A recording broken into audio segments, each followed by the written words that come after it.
en acción o meditación en acción, la plática. Es un tema que siempre está en mi corazón yendo de un lado a otro, porque el budismo en realidad y la meditación se ha comparado con esta parte de una actitud pacífica, ¿no? Una actitud que respeta el status quo y que aprende a fluir con el status quo y que aprende a aceptar la incertidumbre. Y está por otro lado todos estos movimientos de justicia social que en determinado momento, incluso ahorita, eso me parece aún más interesante, este año han sido como mucho más, siempre ha habido, ¿no? Pero este año han sido mucho más latentes. Hay muchísimos movimientos que tienen muchísimos años. Los movimientos en sí tienen muchísimos años, pero en este año se han recrudecido, ¿no? Tenemos este movimiento del Black Lives Matter, ¿no? El movimiento feminista también durísimo en el mundo. Como que las voces han levantado un poquito más, han levantado el tono de la voz para hacerse escuchar. Entonces siempre hay como esta pregunta de, bueno, yo como meditador, como practicante de budismo, con esta parte de la no violencia, la actitud pacífica, ¿cuál es mi papel dentro de todo esto? ¿Qué es lo que se supone que Siddhartha Gautama diría? O sea, ¿cómo él abordaría estos temas? O mejor ni siquiera me meto en la política o no me involucro socialmente en nada porque, bueno, porque como yo medito y soy pacifista y estoy, ¿no? Es no violencia, entonces no me involucro, ¿no? Entonces siempre está la pregunta y de hecho, o sea, sí ha sido criticado el budismo y la meditación por ser un poco apático a todo esto, cosa que no es cierto. O sea, ha sido criticado, digo, pero no es cierto. No sucede así, no es así, pero ha sido criticado. Y sí hay personas que meditan y que usan la meditación incluso como una forma de evasión, como un sesgo espiritual, se le llama hoy en día. El sesgo espiritual es que, bueno, yo medito como para evadirme del mundo, o sea, cuando medito no me quiero preocupar por el mundo, es mi método para relajarme. Y en realidad, y la meditación es un poquito más profunda que eso, ¿no? O sea, no es para un sesgo espiritual, no es para evadir el mundo, al revés, es para comprometerse con el mundo, si realmente la llevamos a un lugar mucho más profundo. Entonces, el cuestionamiento siempre es, ¿debo involucrarme o no debo involucrarme? ¿Cómo debo involucrarme? ¿Qué es lo que me toca a mí como ciudadano del mundo? Y sobre todo en estos tiempos, y siendo que yo tengo una práctica meditativa, que tengo una práctica que lo que busca es eso, como el cambio interior, ¿no? Como, y esta parte de que no, si yo no puedo cambiar a nadie, eso también lo hemos escuchado mucho, ¿no? Yo no puedo cambiar a nadie, debo de empezar conmigo mismo.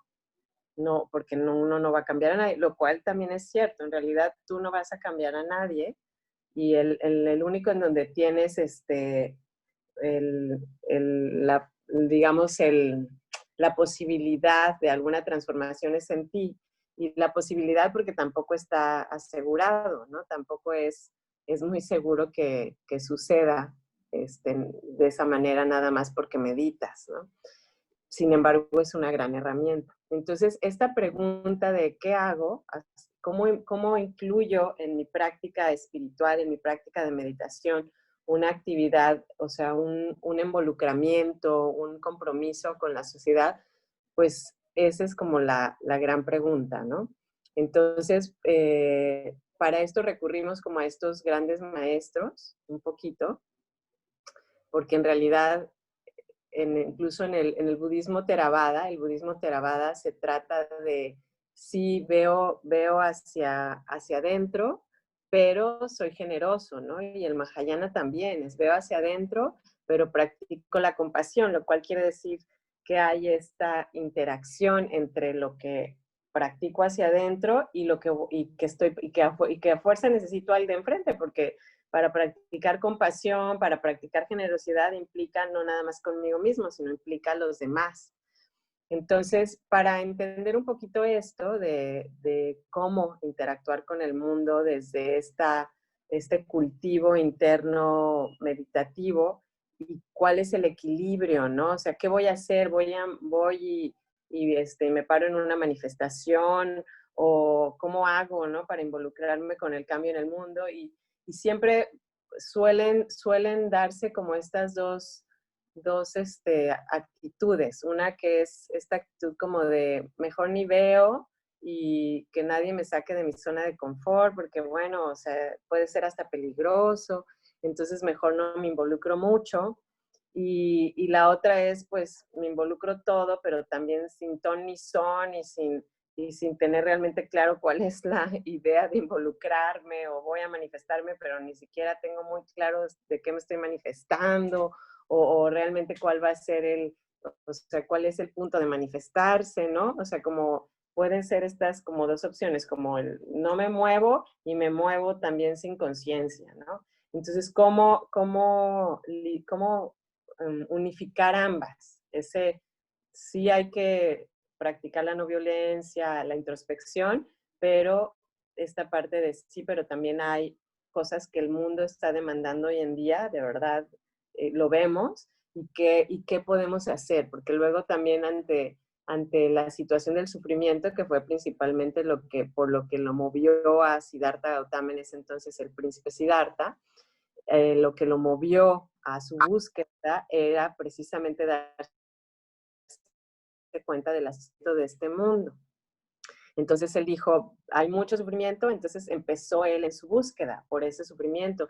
Y puede ser muy abrumador, porque en realidad si volteas a ver, si nada más lees tantito así, ojeas un poquito cómo está el mundo hoy en día, es abrumador. O sea, sí hay muchísimas cosas que están pasando. O sea, el COVID es una de ellas entre miles de otras cosas que están pasando y a lo mejor ya hasta la menos grave, de verdad, de lo que está sucediendo actualmente, que lleva pues años sucediendo, ¿no? Pero también está sucediendo, que a mí me parece muy interesante, como despertar de conciencia. No sabemos en qué porcentaje, pero sí hay muchas personas como ya diciendo, ya estuvo bueno la discriminación, ya basta el que pensemos que somos seres individuales, ¿no? Y ese es uno de los conceptos del budismo que quiero tomar para esto, que es el de la interdependencia. Parte de nuestro sufrimiento, parte por lo que sufrimos, es porque nos concebimos como seres separados. O sea, pensamos que no tenemos nada que ver con el vecino, que somos seres como aislados, que no tenemos ninguna relación. Y lo que nos ha mostrado esta pandemia, creo yo, es esa interdependencia, porque antes pues era como que, ay, bueno, pasó un tsunami allá en Japón, qué pena, sí, nos da mucha pena, pero pues uno está aquí en su casa viéndolo desde su televisión, ¿no? Y apaga la tele y ya se va a cena, se acuesta o se va de fiesta o no, cualquier cosa así. Entonces, a hoy en día que es una situación que nos pega a todos al mismo tiempo, es cuando vemos, oye, no, este mundo no es que pasa en Japón o a lo mejor nada más le pasa al vecino, o sea, también me puede pasar a mí en mi casa. Entonces, esta conciencia como de, no, esto, y eso en realidad siempre ha sido.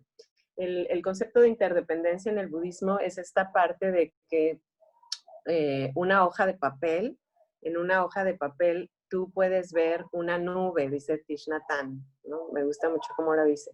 En una hoja de papel tú puedes ver una nube. ¿Por qué? Pues sí, porque esta hoja de papel viene de una fábrica que hacen papel y para hacer papel pues necesitan árboles y los árboles para crecer pues necesitan lluvia y la lluvia viene de las nubes. Entonces en esta hoja de papel podemos ver la nube. Y en realidad así es con todo. Cuando tú comes algo, eso que comes, ¿de dónde viene? Todo lo que tuvo que suceder. De la misma manera, cuando tú haces algo y dices algo, también tiene sus consecuencias, que luego no podemos ver, que no las podemos ver. Entonces, cualquier cosa que uno hace está completamente en interdependencia. Y eso es algo que poco a poco es parte de lo que en esa introspección de primero afilar la atención y luego hacer una introspección profunda, nos vamos dando cuenta que no somos seres separados, que nuestras acciones sí tienen efecto en el mundo y mucho más efecto del que pensamos y del que quisiéramos hacernos responsable de. O sea, pensamos que no, pues yo casi no hago nada y yo no afecto al mundo y yo aquí pacífico me siento, cierro los ojos y no afecto en nada. Y no, sí, meditar y cerrar los ojos tiene un efecto también. Ese es un efecto también que va a repercutir en el mundo y es también, en sí también es una acción, podríamos decir, revolucionaria, porque ya no es nada más andar en el mundo de forma automática, sino es tomarme el tiempo para eventualmente lograr una introspección más profunda y saber realmente qué soy y saber cuál es mi sombra y saber cómo me estoy relacionando con el mundo. Y más que decir con el mundo, podríamos decir cómo me relaciono con mi familia, cómo me relaciono con mis hijos, con mi pareja, con mis vecinos, o sea, con el mundo inmediato.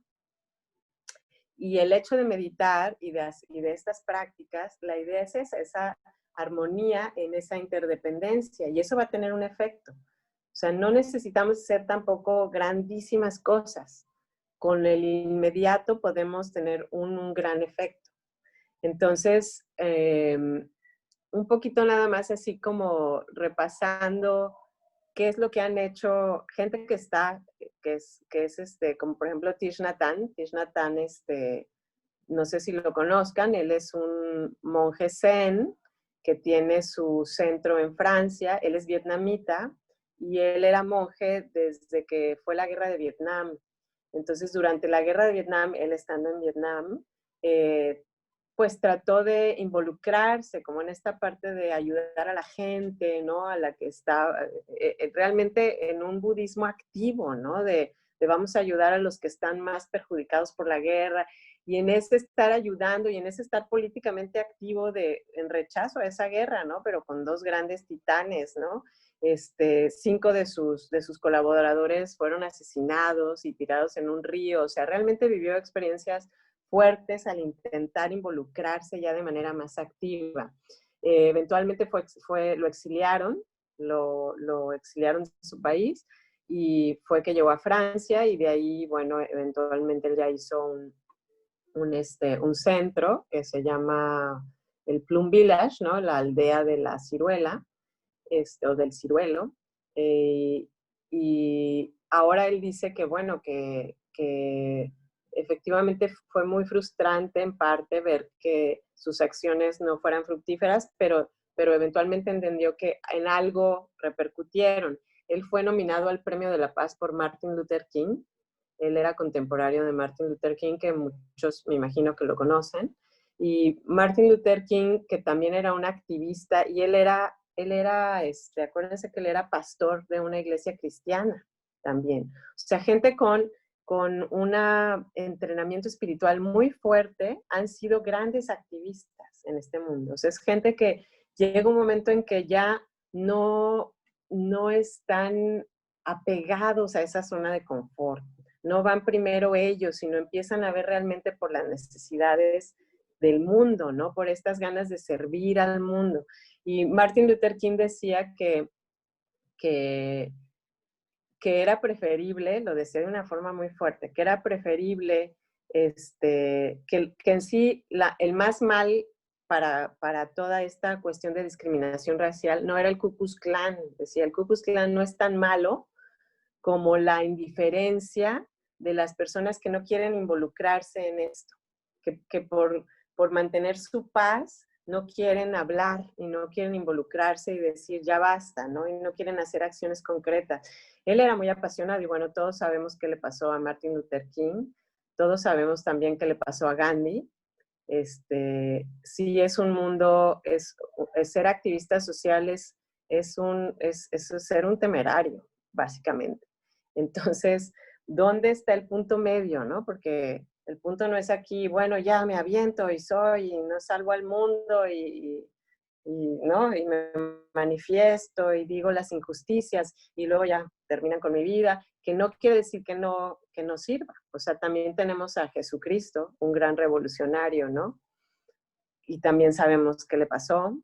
Y tenemos a Siddhartha Gautama, que también fue un revolucionario, y sabemos que él enseñó por 40 años, pero su énfasis de Siddhartha Gautama siempre fue la no violencia.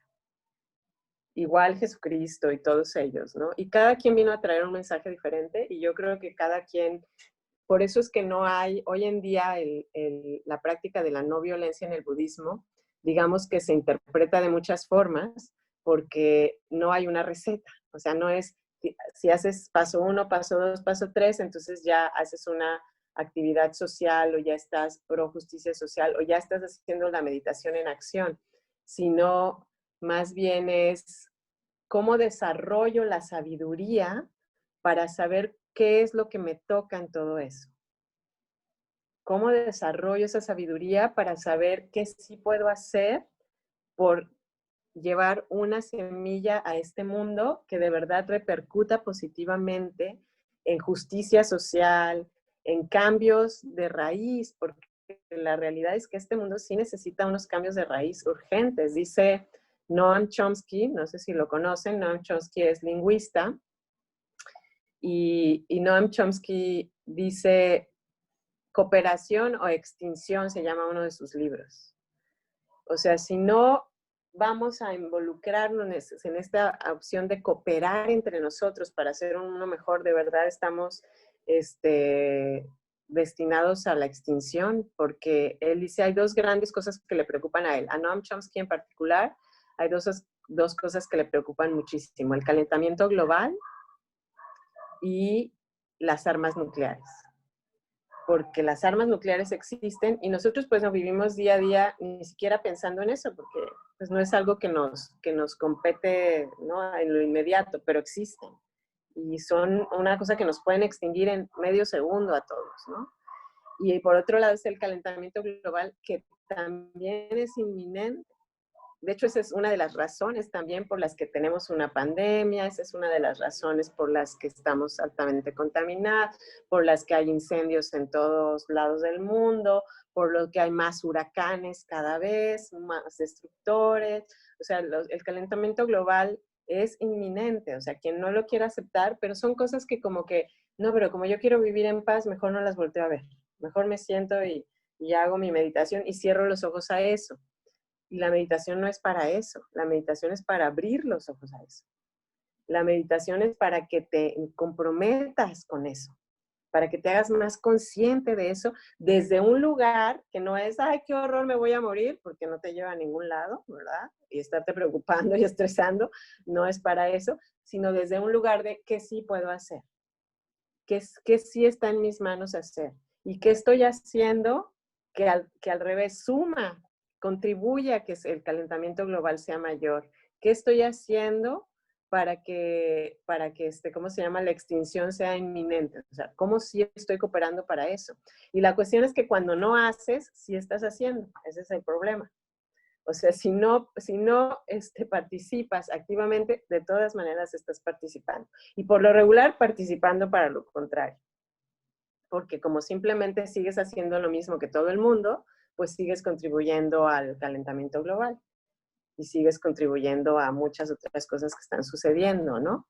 Como no hago, como no manifiesto, como no digo, como no hago valer, o sea, no digo lo que pienso incluso, en cuanto, por ejemplo, a la discriminación racial, en cuanto al maltrato a la mujer, en cuanto también cómo los hombres ahora necesitan también esta parte de hacerse más conscientes de su masculinidad, ¿no? Una masculinidad consciente, y la mujer también, porque los movimientos, por lo regular, feministas y racial, todos los movimientos siempre tienen una parte radical, siempre eso sucede en todos lados, ¿no? Hay una parte radical y hay una parte que hasta se vuelve violenta.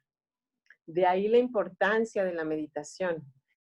No es lo mismo estar activamente trabajando por la justicia social desde un lugar de me estoy cultivando internamente, a simplemente trabajo por una justicia social, solo porque hay que trabajar, porque ya nos estamos, ¿no? Esto está muy mal, entonces hay que hacer algo al respecto. porque cuando sucede así, cuando no hay un trabajo interno, por lo regular, y lo van a ver, un movimiento social empiezas a verter toda tu ira, que no necesariamente nada más es por esa injusticia, sino por iras que tienes guardadas de otras cosas que no has trabajado en ti. Entonces corren el peligro esos movimientos de estar bañados de todo lo que no tenemos resuelto en nosotros mismos. Y entonces se vuelven violentos muchas veces, porque no hay el trabajo interno, cuando en realidad estos movimientos deberían de ser desde la no violencia. Hay un chico que se llama Pancho Ramos Sterling, muy poco conocido. Él es mexicano. Les cuento un poquito la historia de él. A mí me gusta muchísimo la historia de él. Yo tuve oportunidad de tratar un poquito con él porque le hice la traducción de un artículo que me gustó mucho, que decía que el artículo se llamaba La bondad es la nueva revolución, ¿no? O sea, sé un rebelde, sé bondadoso, se llamaba el artículo. Sé rebelde, sé bondadoso, ¿no? Porque la bondad de verdad es un acto de rebeldía, ¿no? Y Pancho, que es meditador, él medita 2 horas diarias, es vegano, por supuesto, y Pancho es mexicano, pero ahora radica en Los Ángeles por aras de cómo se fue dando su vida.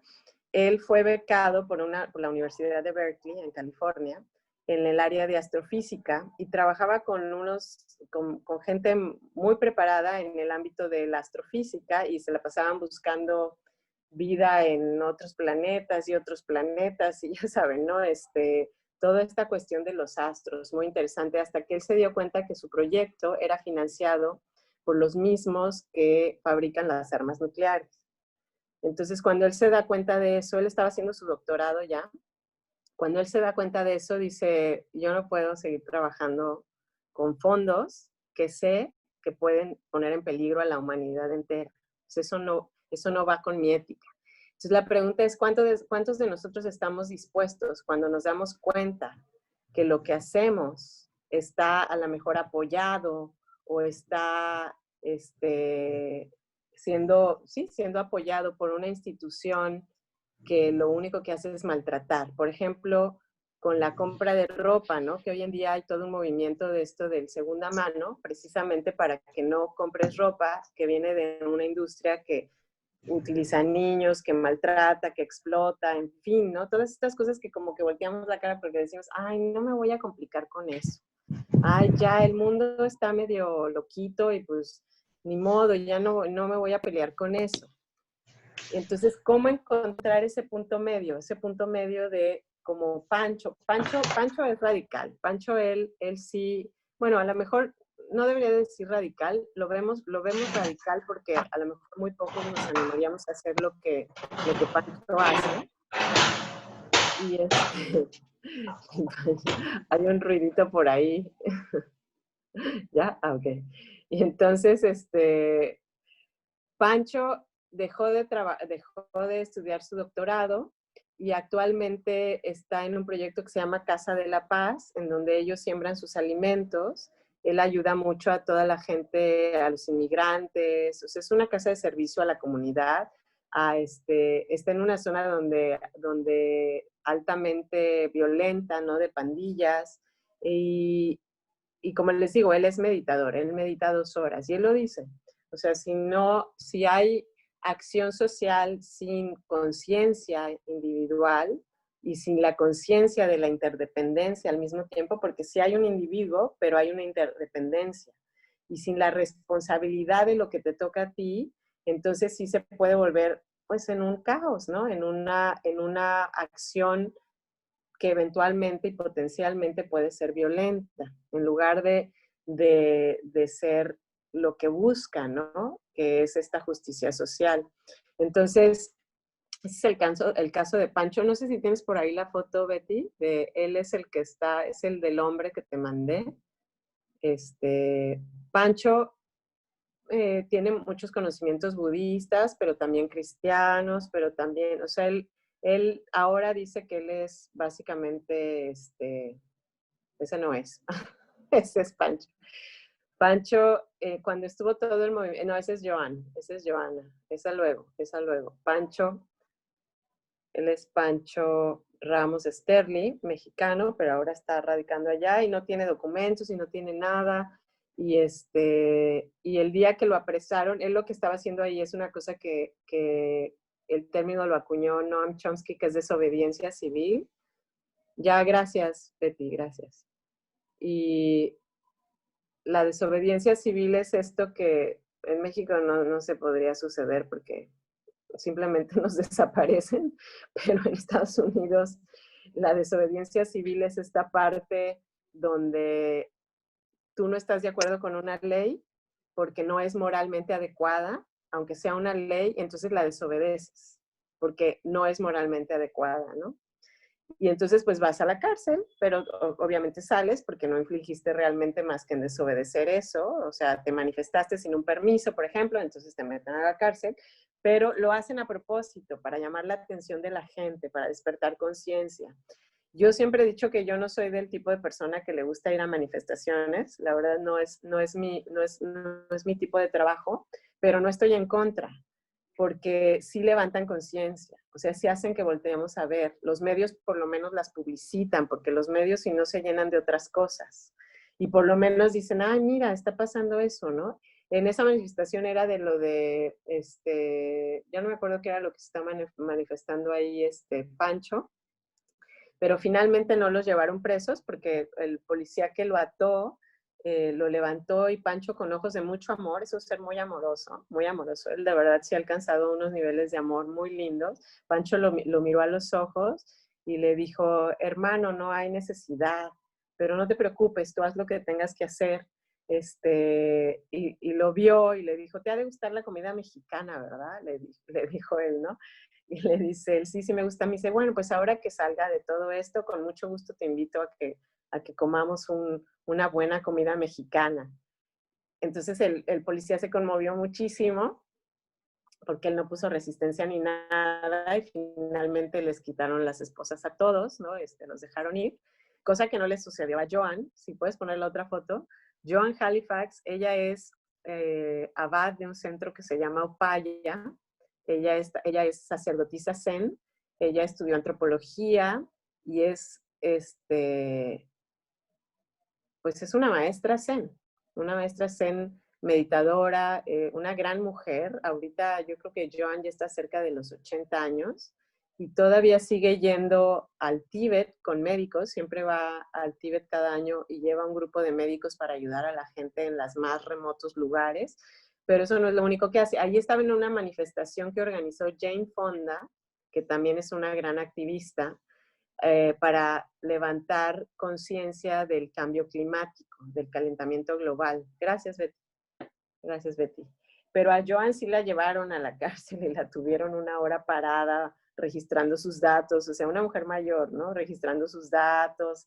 Finalmente salió, pero ella habla de toda la experiencia, así como con toda esta atención plena de meterme en un camión que apenas cabíamos unos cuantitos, con el techo casi encima, parada una hora, o sea, sí es una situación donde requiere la práctica así al 100%, y, y bueno, ya mayor, eso fue hace poquito, fue hace como 2 o 3 años, no recuerdo, pero una gran mujer, Joan Halifax es una gran mujer y su movimiento social, digamos, lo que ella ahorita ha estado trabajando mucho más es en acompañar a la gente que muere y en hacer conciencia de la importancia de saber acompañar a la gente que se está muriendo, a los enfermos terminales.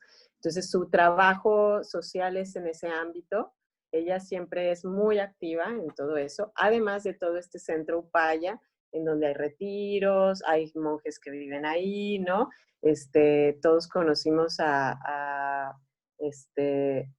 ¿cómo se llama este chico mexicano que es alumno de ella, que estuvo aquí en Veracruz y nos dio una pequeña meditación hace como 3 años? Y sí, eso es una gran mujer y ella medita, y eso es a lo que lo ha llevado la meditación, ¿no? A decir qué sí puedo hacer, qué sí está en mis manos hacer, ¿no? Y como ella, también hay otros grandes meditadores también que tienen muchos proyectos sociales, eh, que no nada más se quedan en el cojín, dicen, ¿no? No nada más me quedo en el cojín, pero es muy importante el cojín. O sea, no nada más se quedan en el cojín, pero es muy importante el cojín de meditación, porque es ahí donde realmente vas a ver desde dónde lo haces. Yo les comparto con mucho cariño mi experiencia, mi propia experiencia, porque además esto es un tema que a mí me apasiona mucho. En realidad, yo cuando tenía 20 años quería salvar al mundo, verdaderamente lo quería salvar. Y entonces me dediqué a hacer eso. Entonces yo estudiaba, esta Betty me acaba de preguntar, yo estudié mercadotecnia, que es todo lo contrario, casi creo, a esto. Y en realidad, de verdad que al estudiar mercadotecnia fue cuando más se me abrieron los ojos. Al estudiar y ver el consumismo, la manipulación, cómo la gente se cree todo lo que los medios cuentan, cómo te venden las cosas, cómo la gente acepta cómo te venden todas esas cosas. De verdad que para mí fue un abrir de ojos. A mí me abrió los ojos esa carrera. Fue durante la carrera donde conocí a otra persona que me invitó a trabajar en un proyecto de reciclaje. Y entonces nosotros diseñamos todo el proyecto de separación de desperdicios y reciclaje para el Tecnológico de Monterrey en ese entonces, mi alma mater, en ese entonces, porque ahora tengo otras muchas. Y, y trabajamos muy duro con eso, con el programa de reciclaje. Como a la mitad del programa, y después de eso empezaron todos los demás cuestionamientos. Bueno, ¿qué rayos? O sea, estamos haciendo un programa de separación, pero la gente sigue consumiendo. ¿No? O sea, sí, la gente sigue consume y consume y nosotros le separamos todos sus desperdicios y los llevamos a reciclar, pero la cuestión no es separar y reciclar, sino la cuestión es reducir, que son las famosas 3 R's, ¿no? Lo importante es reducir, es cuestionarte cómo vas a reducir tu consumo. Entonces, después de ahí, seguí trabajando en reciclaje. Eso me llevó, eventualmente, a vivir en un rancho durante 7 años, en un rancho, en un proyecto de siembra orgánica que quedaba a 1 hora de Veracruz. Así fue como llegué yo a vivir a Veracruz, hace 25 años, o ya no me acuerdo. Y entonces, vivimos ahí, trabajamos, cultivamos, vendimos yogur, tratando de encontrar el hilo negro. Eso fue en mis 20s. Y a finales de mis 20s me di cuenta que quería salvar al mundo, pero no me había salvado para nada a mí. Y toda mi situación interior, todo mi mundo interno lo tenía muy acomodado en unas cajitas así que había hecho así como, esto que he evadido toda mi vida lo meto en esta cajita, esto que he evadido otra lo meto en esta.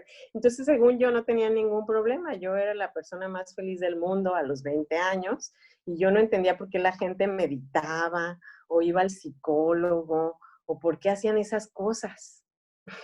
Así como que no la entendía. Y cuando empecé a entrar como empecé a hacer yoga, por ahí del 97, ya hacía yoga, pero de una manera mucho más comprometida, empecé como en el 97, y ahí fue cuando empezó a removerse, un poquito antes, como en el 95, se me empezó a remover el mundo interior, o sea, como que decían, no, aquí hay cosas que yo no tengo resueltas de mí misma, ¿no? Y fue que decidí eventualmente en el 97 ir a terapia con el doctor Córdoba, fue mi primer psicoanalista, y él fue el que me enseñó a meditar. Sí, maravilloso doctor, ¿verdad? Sí, todos lo amamos y lo seguiremos amando.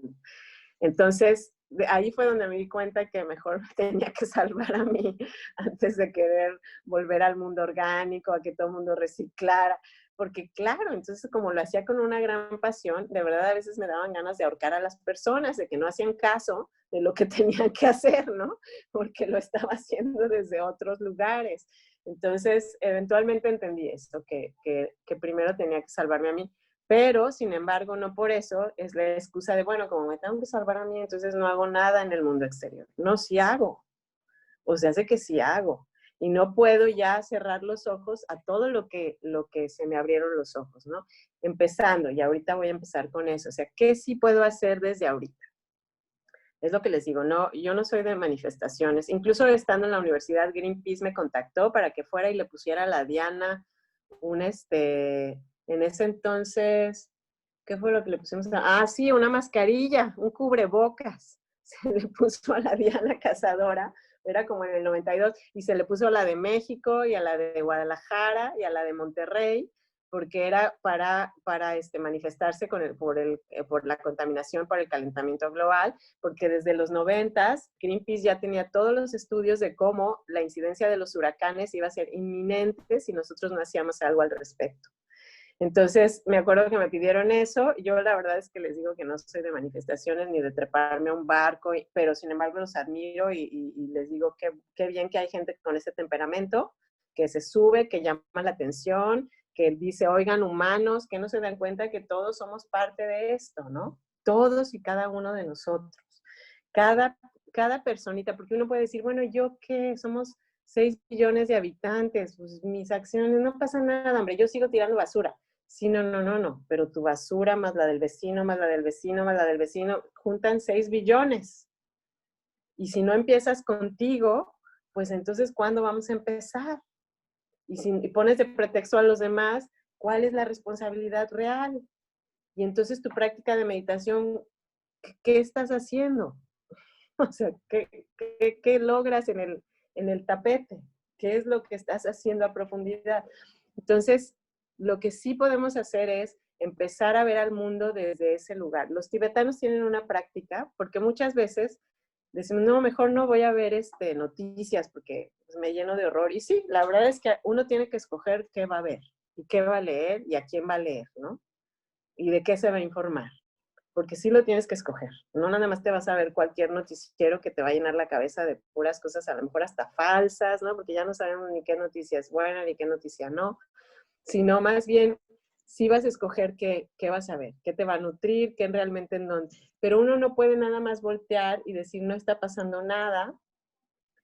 En el budismo tibetano tienen esta práctica en donde ellos absorben el sufrimiento, así a propósito, es como inhalo el sufrimiento que veo de una persona que está sufriendo y exhalo todo lo contrario. Si, por ejemplo, inhalo la tristeza de alguien que está junto a mí y exhalo compasión, y exhalo comprensión, y exhalo tranquilidad, ¿no? O sea, pero para eso se requiere un gran entrenamiento. Y les quiero compartir, por eso, Thich Nhat Hanh tiene una cosa que le llama los 14 entrenamientos de mindfulness, que me parecen bellísimos, porque aquí resume muy bien como cuáles son esas actitudes internas que se requieren para hacer un trabajo social comprometido. Se las voy a compartir. La primera es apertura, que eso me parece esencial, ¿no? Esa apertura de mente. Nosotros nos cuesta mucho trabajo estar como cuando estás hablando con alguien, simplemente con un amigo o con una amiga, plática casual, no sé, yo creo en la meditación y él dice, yo no creo en la meditación, ¿no? El amigo de frente te dice, y a ti se te paran los pelos, así como que sientes que algo se encrespa en el cuello, ¿no? Así como que, ay, pero es que no está entendiendo que la meditación es la forma de, ¿no? De verse a uno mismo, de poner atención, de ser más atento en la vida diaria.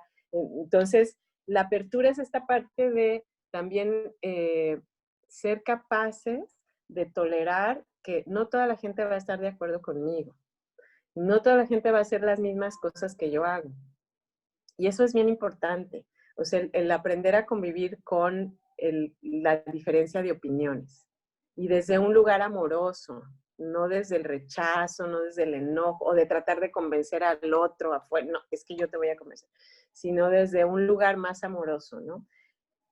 La segunda es la visión sin apego, que viene de ahí también, ¿no? Entonces yo tengo mis visiones y mis perspectivas, pero sin apego, porque la realidad es que nosotros solo vemos un pequeño pedacito de la película. O sea, nosotros vivimos muy poquito tiempo en este mundo.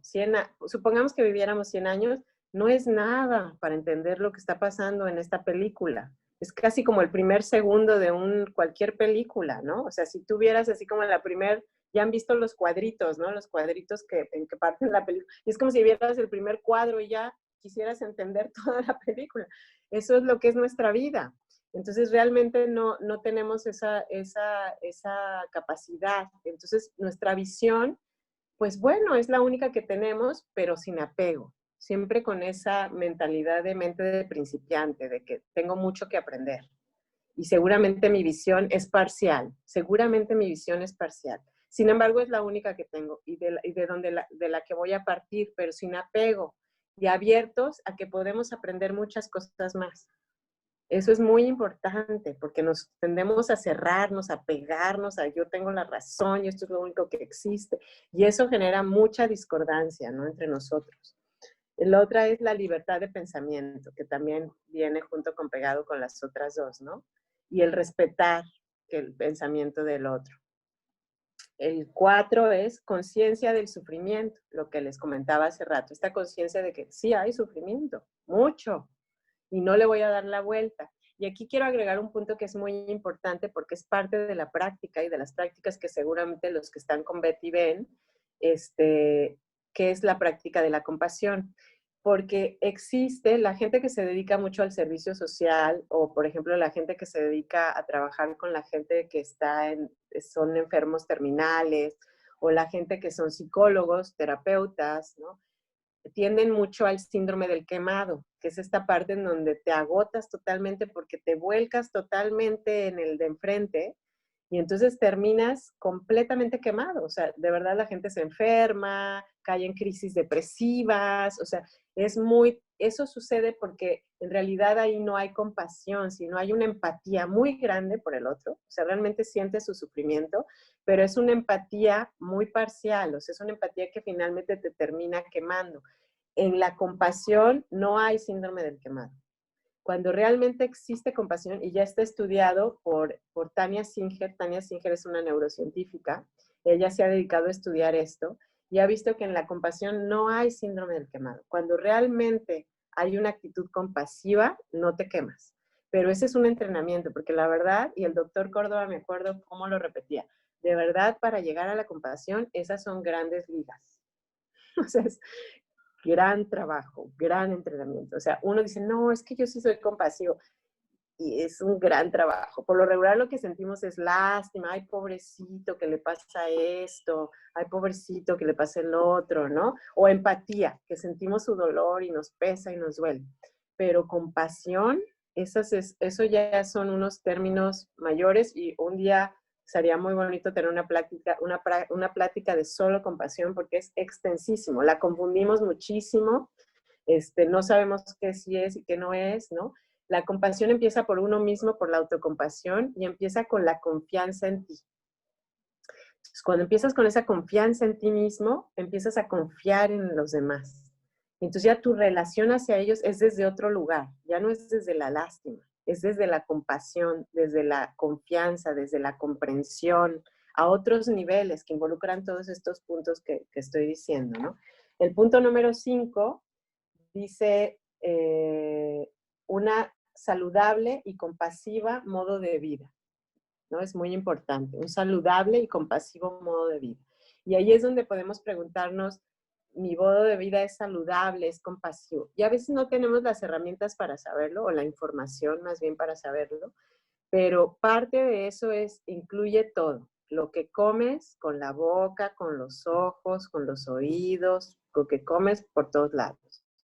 O sea, soy muy dada al chisme, a la crítica, al juicio, ¿no? Eso ya no es saludable, ni para ti ni para los demás. ¿Qué como? Lo que como está lleno de violencia y este es un punto bien delicado. Esto que voy a tocar en este momento, yo sé que es un punto muy delicado, incluso a mí me cuesta a veces trabajo abordarlo, pero es un punto que yo creo que sí se tiene que abordar, que es la alimentación. La verdad es que yo respeto mucho como todo mundo se quiera alimentar. De hecho, por muchos años mejor me he callado y no digo nada. Y mis alumnos lo pueden constatar. Muy poco hablo del vegetarianismo, ¿cierto, Elia? Que está aquí. Muy poco, la verdad.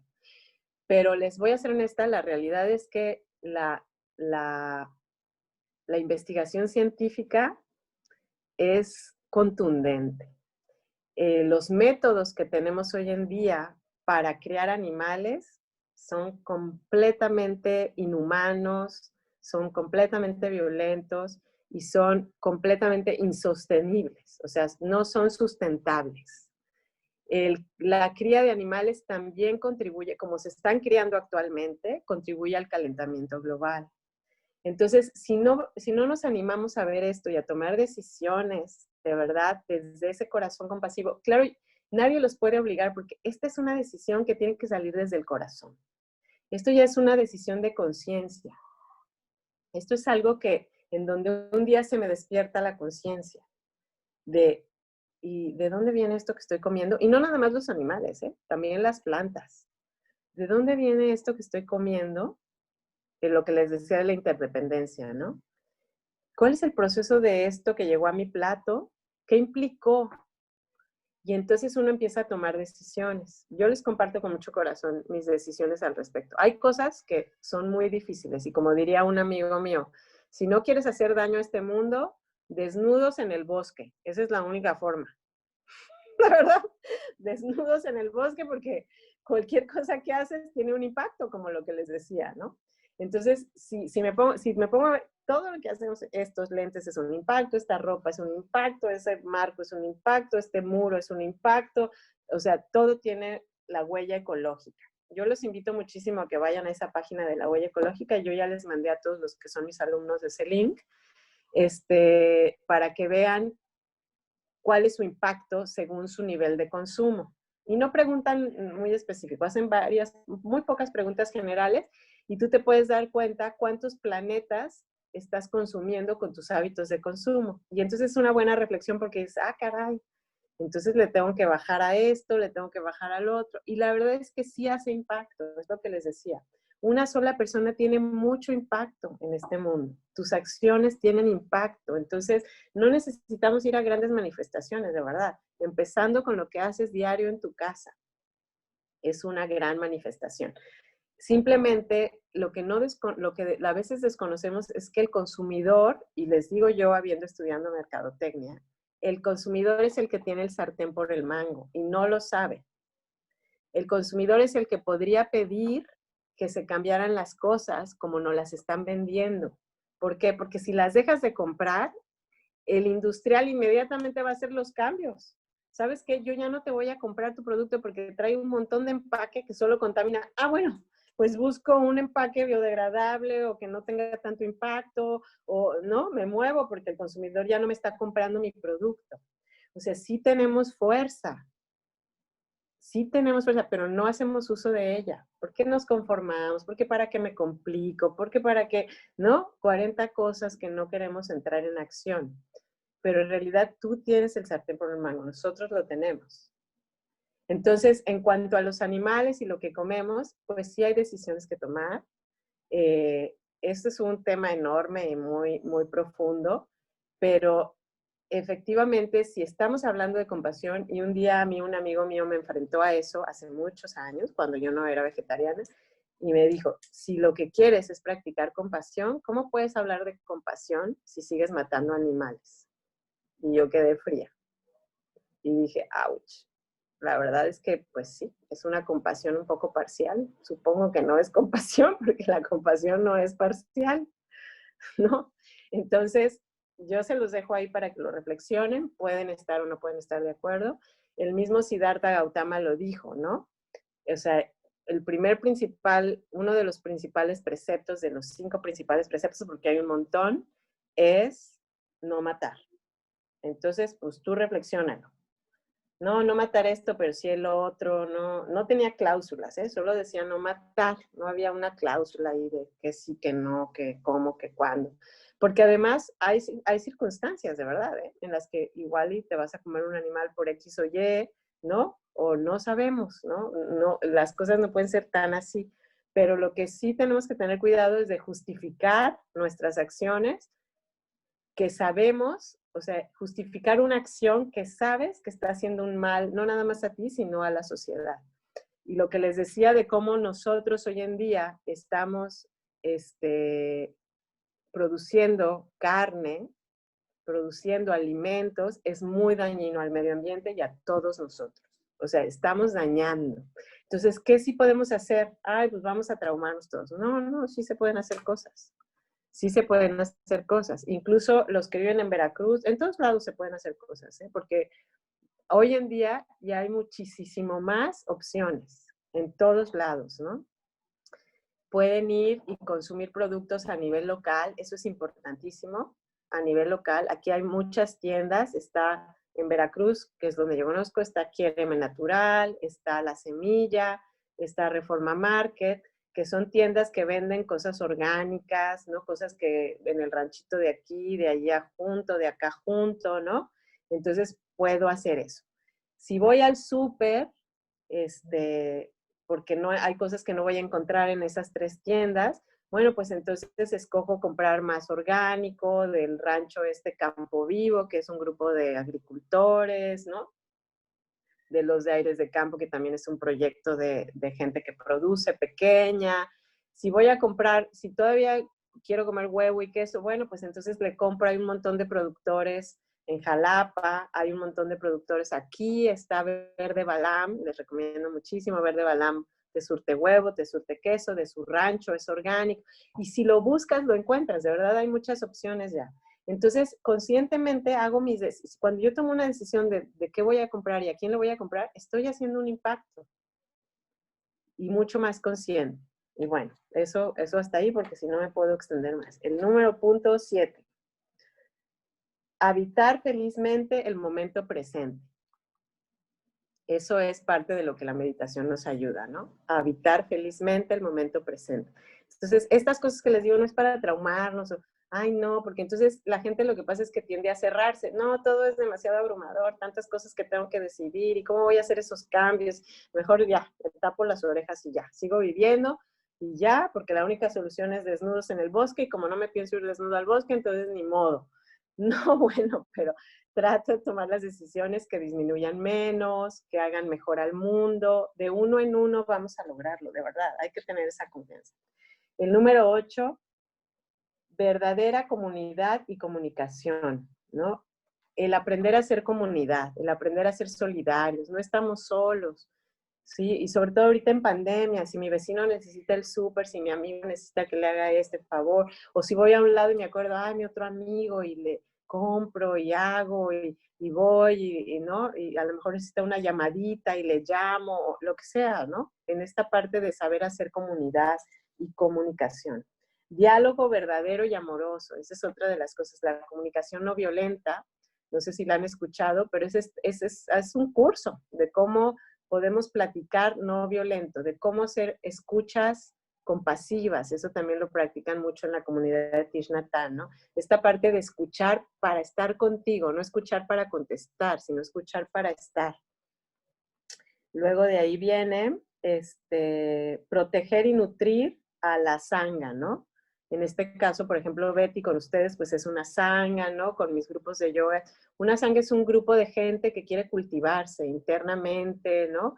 Y es muy importante nutrirla, es porque nos apoyamos en esta práctica, en si queremos hacer acciones, a lo mejor alguien ahí sabe, ah, sí, mira, le puedes comprar a no sé quién, y vamos a apoyar todos más a la economía local, a las economías pequeñas, ¿no? Alguien que produce cositas, vamos y lo apoyamos, ¿no? Eso es muy, muy importante.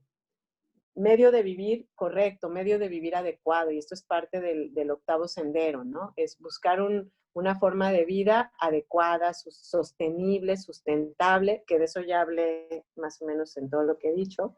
Reverencia por la vida es la número 12, es muy importante, esta humildad de que realmente no tenemos la respuesta. Y la 13, generosidad, que ese es un paramita, ese es el paramita, acuérdense, paramita quiere decir que cruzas de una orilla a otra, cruzas de la orilla de la ignorancia a la orilla de la claridad. Generosidad es una práctica que te va a llevar a cruzar eso, ¿no? Y la otra es el amor verdadero, que eso es una práctica, como diría Fromm y también el doctor Córdoba, no sabemos amar, pero por eso mejor aceptamos que no sabemos amar y que estamos aprendiendo, que somos aprendices del amor, que somos aprendices de la vida, que somos aprendices en todo. Mente zen, mente de principiante, como diría Suzuki Roshi, eso es muy importante. En la mente de un experto no cabe nada, ¿no? Alguien que piensa que ya lo sabe todo, por más que le digas, pues no, porque ya lo sé todo, entonces no me sirve de nada. En una mente de principiante siempre estás como un niño, así como, ¿qué más hay, no? ¿qué más hay que aprender? Porque adivinen qué, no sabemos nada. Entonces está todavía este asombro, estas ganas de, mira todo lo que tengo que aprender, qué maravilla, todo lo que todavía me falta por caminar, qué lindo, ¿no?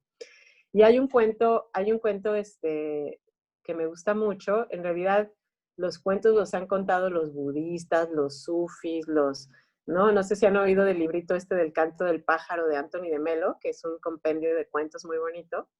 Y en realidad los cuentos, a mí me parece maravilloso, porque en muchos textos a veces veo, no, que el cuento zen o el cuento es sufi, y luego son el mismo cuento, pero son diferentes personajes. ¿No? A uno le ponen el maestro zen y a otro le ponen el maestro no sé qué, y los cristianos, porque son cuentos universales, me parece precioso eso, o sea, son cuentos que en realidad son de la humanidad, pero las diferentes tradiciones los han así como acogido, ¿no? En su tradición. Entonces, hay un cuento de un colibrí, en unos dicen un pajarito, es un colibrí que un día se está incendiando el bosque, ese cuento es muy lindo, y yo creo que los cuentos siempre cuentan más que todo lo que les pude haber contado en este tiempo, que son pura palabrería, porque en realidad uno tiene que accionar, pero el cuento siempre, la metáfora llega más profundo al alma, ¿no? Por eso nos gustan tanto. Entonces el pajarito,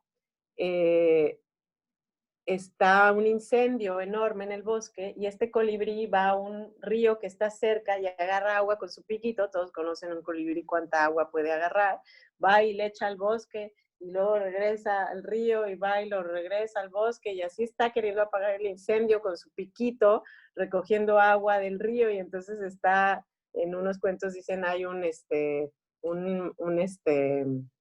¿cómo se llama? Un puercoespín, en otros dicen un lobo, en otros dicen cualquier otro animal que de repente se asombra y le dice, bueno, ¿tú qué rayos haces? ¿Cómo crees que vas a apagar el bosque? Ya, vete de aquí, pues que no ves que se está incendiando, corre de aquí, tú no vas a apagar nada. Y él dice, no, no, yo no me voy a ir a ningún lado. O sea, yo estoy intentando apagar el bosque y lo voy a seguir intentando. Así me cueste lo que me cueste, ¿no? Entonces es como y bueno, en unas tradiciones se queda hasta ahí el cuento, y en las tradiciones orientales, y sobre todo en la China, y dicen, pero entonces el colibrí conmovió tanto al cielo por su acción y por su corazón, de que no importa que él supiera que tal vez él no lo iba a lograr, pero él no iba a morir en el intento.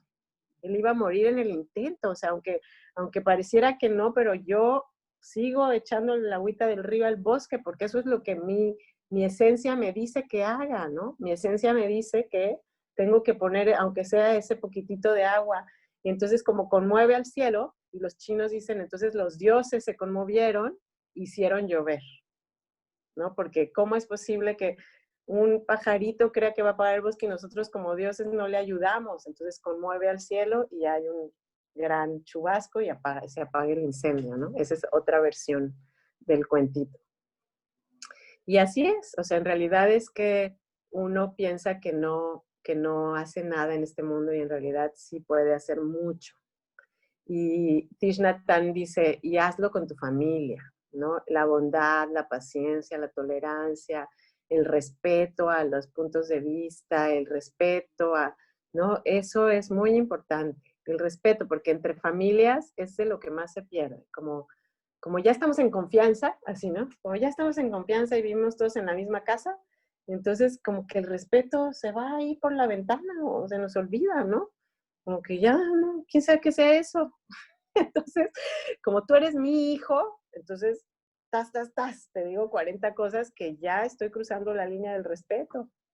Entonces, es muy importante todas estas, la generosidad, ¿no? Esto se empieza en casa, porque como diría Thich Nhat Hanh, ¿cómo quieres ayudar al mundo si no, ¿no? Ni siquiera puedes en tu casa? Entonces, empieza en casa. Y bueno, y si tu casa nada más eres tú, pues tú en tu casa, ¿no? En tu casa interna, y al mismo tiempo no esperes a que seas un iluminado, por favor, para hacer acciones con el mundo, porque si no, este mundo se lo lleva el calentamiento global, o como dice Chomsky, ¿no? Las armas nucleares, no quiero ni pensarlo, pero más vale hacer algo, ¿sí? Y por último les quería compartir una cosa que dijo Gandhi muy linda, a ver si me permite mi cosa esta. Me voy a congelar, pero quiero leérselas. Gandhi tenía una comunidad, no sé si lo recuerdan.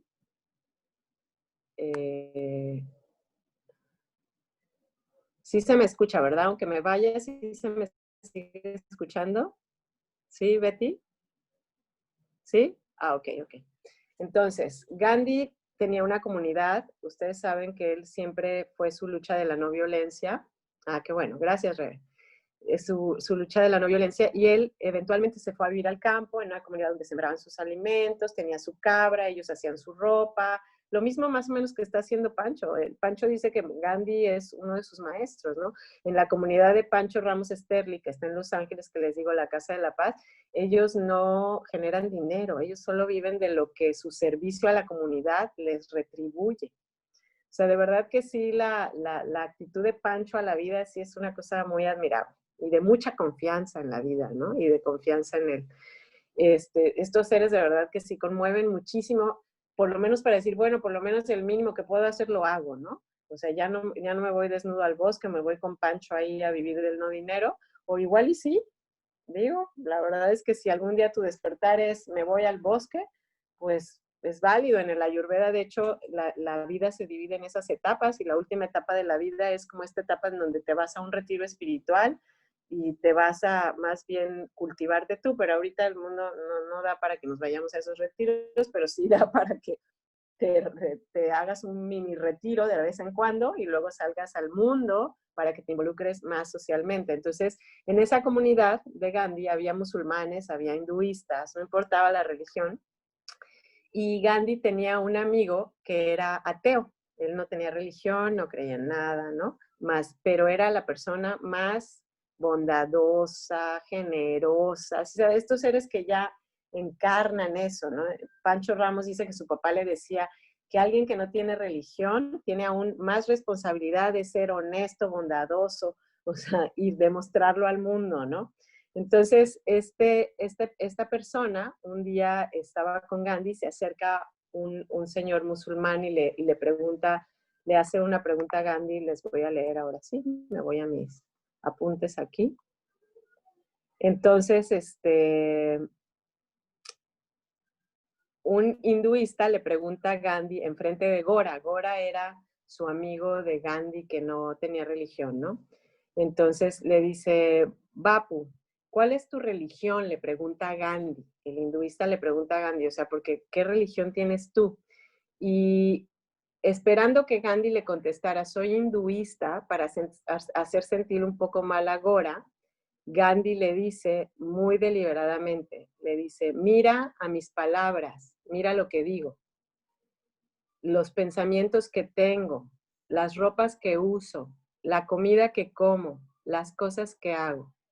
La suma total de todo esto es mi religión. Esa es como que, es una respuesta contundente, ¿no? O sea, mira lo que digo, mira lo que pienso, mira lo que he visto, mira lo que hago, eso es mi religión y esa es la constancia de mi práctica, básicamente, ¿no? Porque acuérdense que la palabra religión en realidad viene de religar, que quiere unificar, ¿no? Que quiere unir las cosas, no separar, no lo que ha pasado ahora. Es al revés, es unir, religar. Y pues bueno, creo que ya es hora, ¿sí? De las preguntas. Me gustaría escucharlos. ¿Para qué meditan? Sería una buena pregunta. Me gustaría escuchar para qué meditan. Ok, vamos a empezar por orden alfabético. Ay, sí. Así todos están obligados a decir para qué meditan. Todos van a decir algo, qué palabra. Vamos. Ok. Antonio, algo que nos quieras compartir. A tratar de ser una mejor persona, un mejor papá, un mejor hermano, un mejor hijo. Qué lindo, Antonio. Sí, para eso queremos ser mejores personas. Ser personas, deja tú. Para empezar, ¿no? Néstor, ya no, Betty, por favor, ve para otro lado. Hola, Hola, Hola. Néstor. ¿qué tal? Pues yo porque trato de meditar para tratar de tranquilizar mis pensamientos y buscar un momento de paz conmigo mismo, fundamentalmente. Pero yo tengo una duda en relación a lo que es la plática, en relación a la cuestión de los alimentos, porque pues efectivamente mi pregunta es, ¿qué es un ser vivo? Ujú, Y no matar, ujú. pero para mí los seres vivos son todos, todo lo que crece, todo lo que de una u otra manera tiene vida. Y efectivamente lo relacionamos mucho con los animalitos mamíferos, pero también las plantas son seres vivos. Y sienten, ya Y está comprobado también. claro, y de ahí el razonamiento es, por otro lado, la cadena alimenticia que nos da Ujú. la naturaleza. Entonces ahí entra un poquito la, pues, digamos, la meditación de esos conceptos, ¿no? Ujú. Sí, sí es muy triste y muy difícil saber cómo tienen a los pobres animalitos y que pues prácticamente desde que nacen están confinados a morir y desgraciadamente de una manera a veces muy cruel. Pero para mí todo es vida. Ujú. Esa es un poco mi Sí, reflexión en ese sentido. no te preocupes, esa es una reflexión muy extendida, o sea, mucha gente dice de eso. Yo lo que también, yo te invito a que tú la reflexiones, ¿no? O sea, tú la hagas parte de tu reflexión, como tú la sientas, ¿no? Eh, porque, y el mismo Siddhartha lo decía, o sea, todo lo que digo tiene que ser pasado por un juicio crítico, o sea, sí debemos de analizar, cuestionarnos, probar, experimentar, ¿sí me explico? Solamente hay que tener mucho cuidado de que esos juicios no se vuelvan justificaciones a nuestros actos para seguir viviendo en el círculo de la comodidad. Solo hay que tener mucho cuidado con eso, siempre lo digo, pero tú sigue cuestionándote, porque de eso se trata. Entonces, ese argumento, te digo, es un argumento bastante extendido. En realidad, yo no tengo la respuesta final. Lo único que te puedo decir es mi experiencia. O sea, yo he estado en la matanza de un animal, he estado en la cosecha de las plantas, ¿no? Porque fui agricultora, te digo, 7 años. Y yo te puedo decir que te invito a que hagas ambas y tú me cuentes De acuerdo.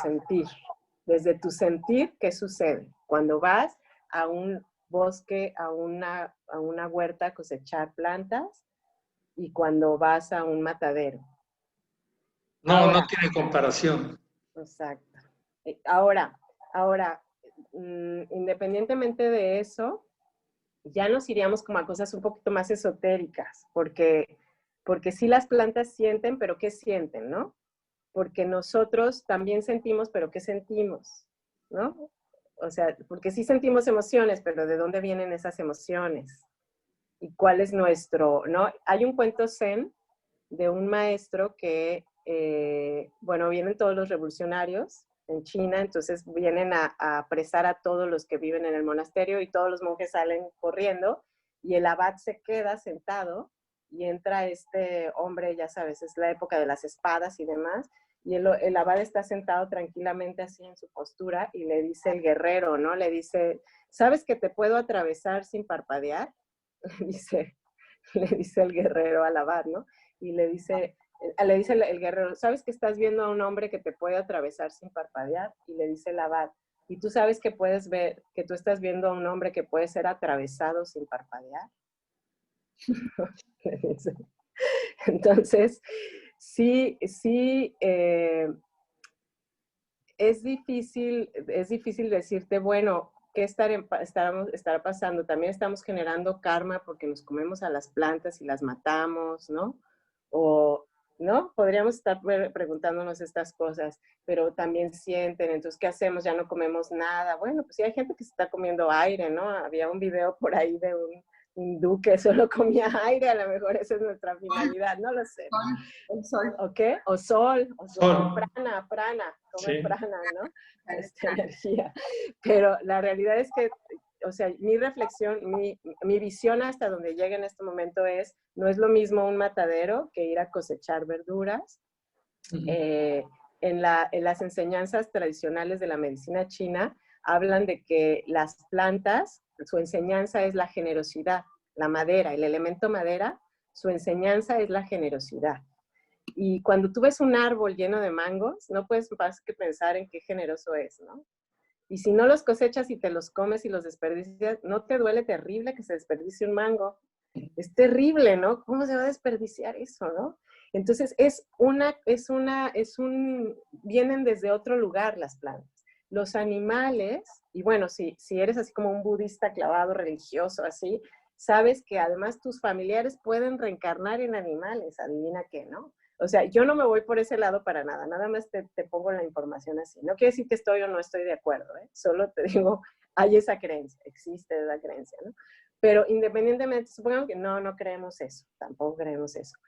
Tampoco, y bueno, finalmente la realidad, o sea, podríamos decir, no generas karma comiendo plantas ni comiendo animales, ¿no? Porque podríamos decir, no. Si tú lo bendices todo, como tengo una amiga que dice, no, yo los bendigo y me los como, ¿no? Entonces, pero la cuestión es que ya ahorita, en estos tiempos actuales, ya estamos hablando que la forma de producción de los animales es altamente contaminante. O sea, ya nos está generando un problema a nivel mundial. Porque en realidad antes ni siquiera comíamos esas cantidades de carne que comíamos. Porque nosotros éramos omnívoros y de hecho éramos más fructívoros que otra cosa, ¿no? O sea, andábamos, ¿no? Caminábamos, íbamos comiendo de los árboles y de repente pues sí matábamos un animal, no lo comíamos, ¿no? O sea, comíamos un poquito de todo. Pero ahorita ya por la sobrepoblación, por los métodos ya no es sustentable. Ya no es sustentable. El otro día veía un video que me pareció muy interesante, la verdad. Y es donde lo pongo ahí porque uno no sabe la respuesta final, de verdad. Pero sí sabes que hay cosas que ahorita ya están dañando al planeta, que es lo que te digo. O sea, ya ahorita ya estamos hablando de hay una injusticia. O sea, si tú sigues comiendo esa producción, pues estás colaborando a la destrucción, a la insustentabilidad, al maltrato, porque es más, y te estás haciendo daño a ti, porque los animales ya están cargados de hormonas, están cargados de antibióticos, o sea, te haces daño a ti, haces daño, o sea, ya es de verdad, sí, ya es problemático, pues. Ya no nada más estamos hablando del matar o no matar, ¿no? Pero independientemente de eso, te digo, veía este programa en donde una señora cría puercos, no me acuerdo en Netflix, ella cría los puerquitos, les da de comer, bueno, mejor que uno puede estar comiendo, ¿no? Porque comen todo orgánico y de ahí mismo de su rancho, y luego ella misma lo sacrifica, entonces la carne es así como que la quinta maravilla, ¿no? Y bueno, ella lo hace con mucho respeto y todo el tiempo los lleva a pasear, ¿no? Les da su comidita. Pues era como realmente antes sucedían las cosas, ¿no? Los animalitos estaban libres, comían de todo, eran muy contentos y felices, y luego, bueno, pues se los comían por necesidad. Pero ahorita ya rebasamos el punto de la gula, ya rebasamos el punto donde no necesitamos realmente toda esa cantidad, ya es insustentable, o sea, ya hay decisiones que tomar, yo creo que ya basadas en una cosa ya más inminente. Eventualmente, todos los seres que han alcanzado grandes lugares de claridad, me imagino que saben la respuesta. Por eso yo no la sé, porque no estoy ahí, pero para nada. No estoy ahí.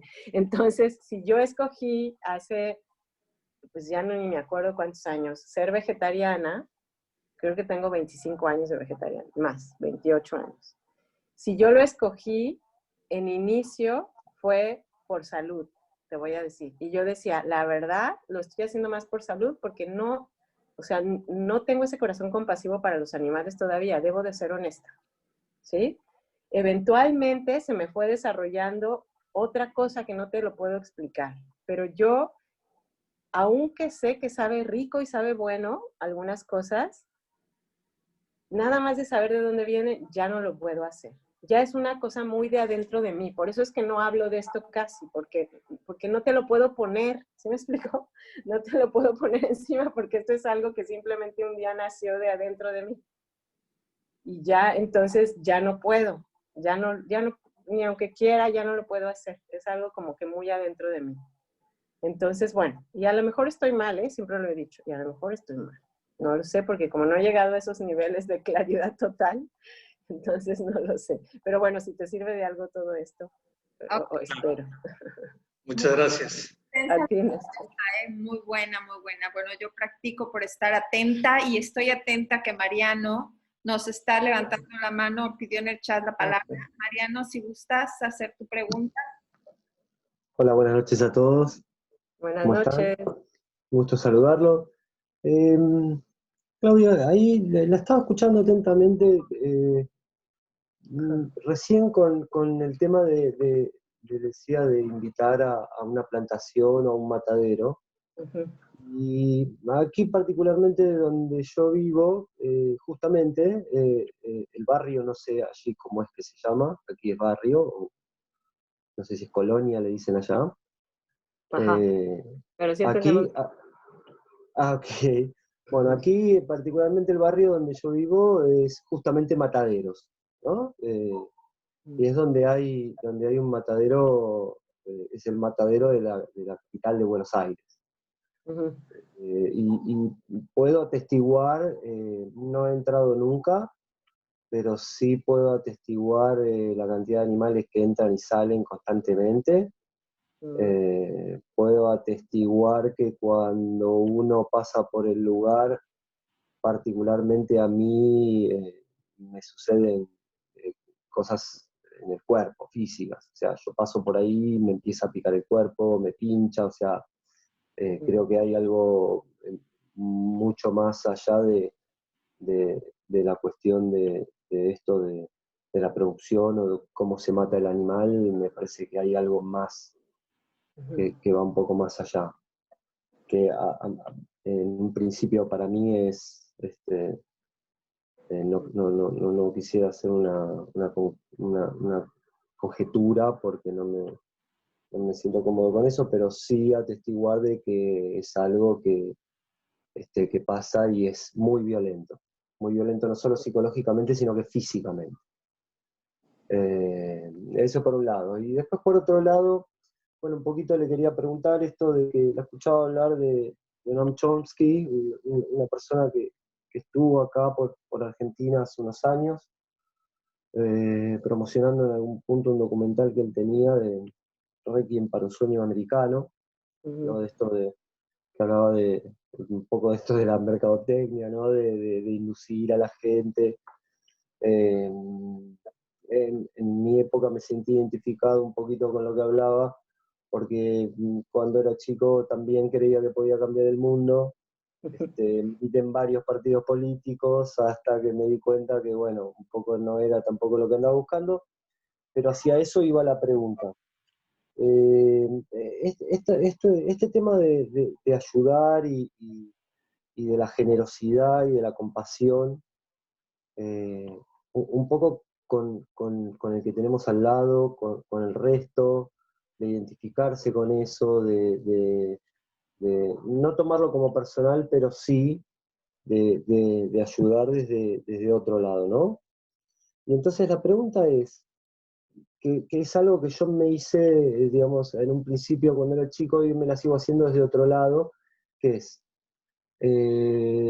si existiera algún Estado que pudiera estar mucho más presente, por ahí sería más fácil o habría una equidad un poco más profunda, digo, ¿no? Ahora, por otro lado, me pasa esto de que si el Estado se mete, politiza todo y hasta qué punto realmente estamos ayudando a esa gente a insertarse dentro de un sistema que no termino de definir si es el más adecuado o no. Digo, ¿esto cómo lo ve usted o cómo es que funciona o cuál es su experiencia? Esa es una gran pregunta, ¿no? Si me voy a involucrar políticamente, ¿no? Dentro de un Ujú, sistema que de por sí ya es medio decadente, ¿no?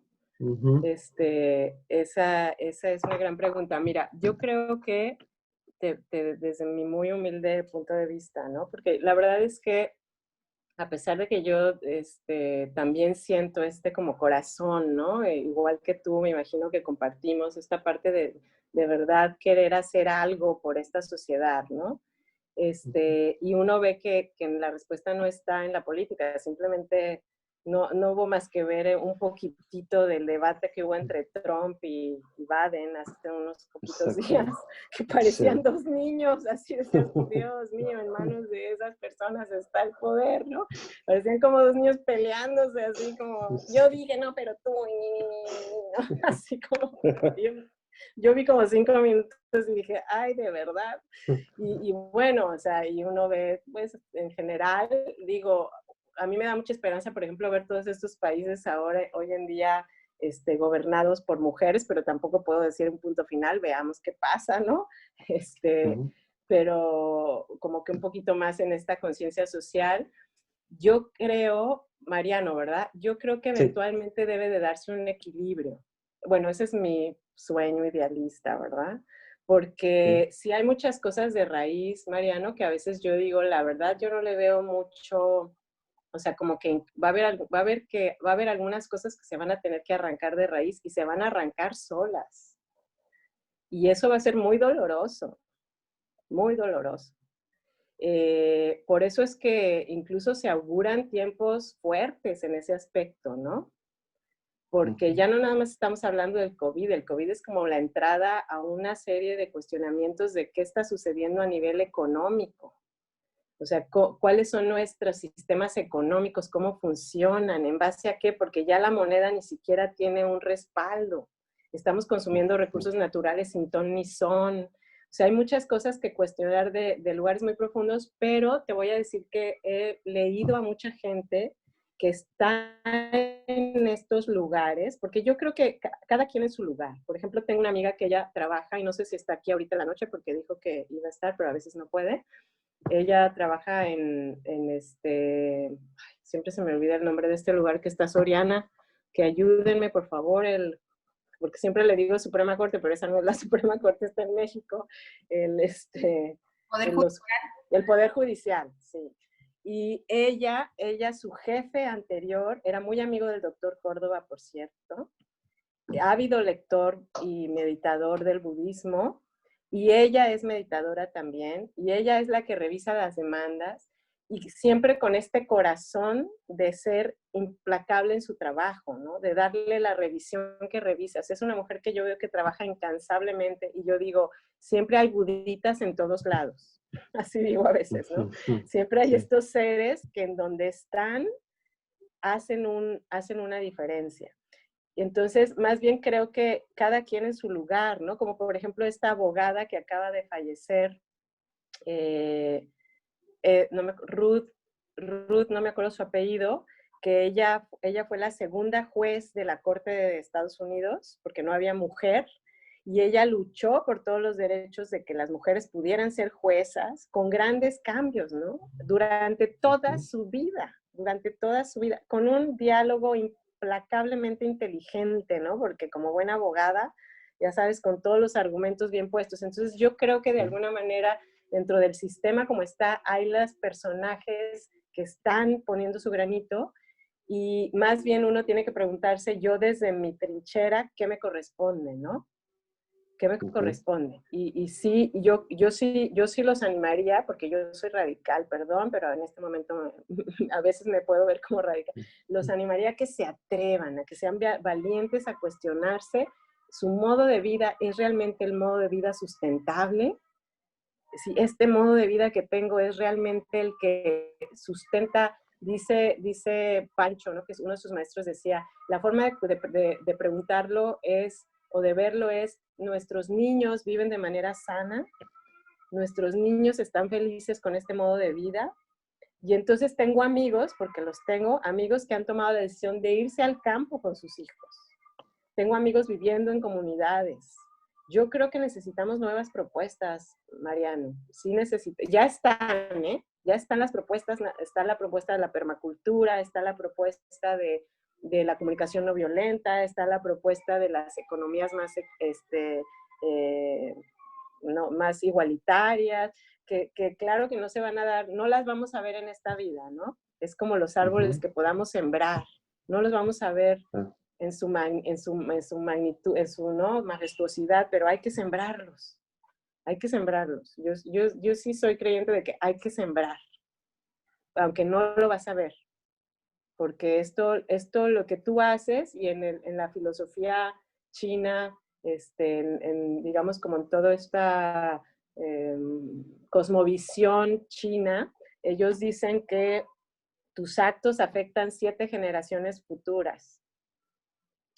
O sea, lo que tú hagas ahorita va a afectar muchas generaciones, ¿no? A tus hijos, a los hijos de tus hijos, ¿no? Entonces, yo creo que sí hay que ser valientes, ¿eh? Sí hay que ser valientes para cuestionar esto que estás diciendo, es muy importante, ¿no? Y tener la sabiduría. Y también, muy importante, preguntarse cuál es la verdadera intención cuando yo hago algo, ¿no? ¿Cuál es la verdadera intención? ¿De dónde está saliendo esto que voy a hacer, esta acción que voy a hacer, a favor o no, ¿no? O si me voy a volver militante, ¿desde dónde lo estoy haciendo, no? Porque lo que yo sí creo es que es súper conmovedor. Yo no sé si todos ustedes, pero a mí me conmueve muchísimo cuando alguien antepone el ideal a su vida misma.